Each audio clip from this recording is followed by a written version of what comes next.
Gentlemen, sorry to keep you waiting.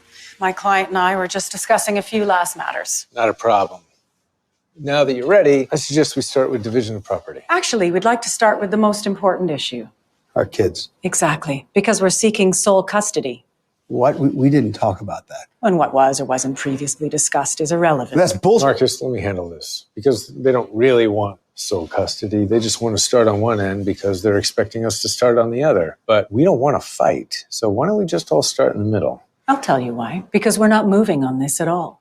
Excuse me? Katie, don't do this. You did this to yourself, Marcus. No, he didn't. He may have screwed up, but you don't have the grounds to take the kids. Actually, we do. Bullshit. And I'm not going to let you play games like you did with those sanctions. What sanctions? But you know what sanctions. The ones you had your lawyer slap me with for coming to talk to you. I didn't authorize anything like that. You didn't need to. After you told me he approached you improperly, You thought it was a good idea to use that to bias the judge. I thought it would be a good idea to protect my client's interests. Well, those kids aren't just your client's interests. They're my brother's children. Well, then maybe he should have cared enough to put their needs ahead of his own. Katie, he may not have been a perfect husband, but I am not going to let you say he's not a good father. How would you know what kind of father he is? I'll tell you how. Every time I have seen them with him, every time he has told me about them. And what about what he told you about why we're splitting up? Just because he slept with someone else doesn't mean he's not a good father. Slept with someone else.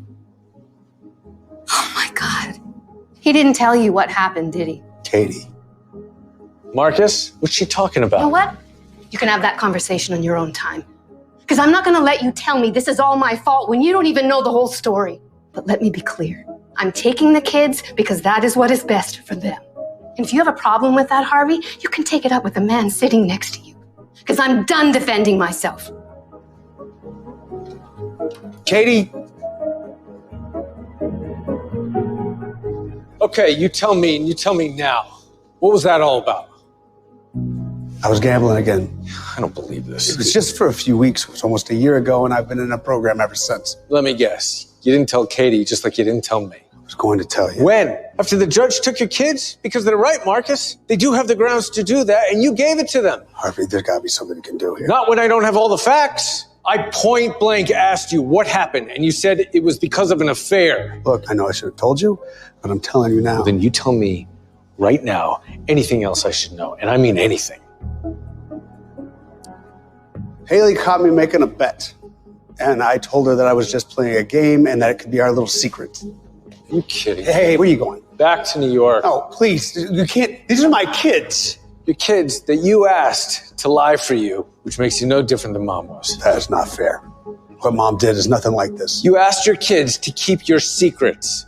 How is that different? One time. And Haley had no idea what I was doing was wrong. You know what? Tell yourself whatever you want about what kind of man you are.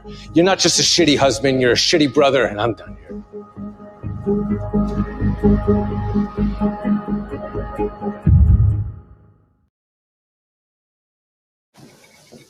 Oh, what's this for?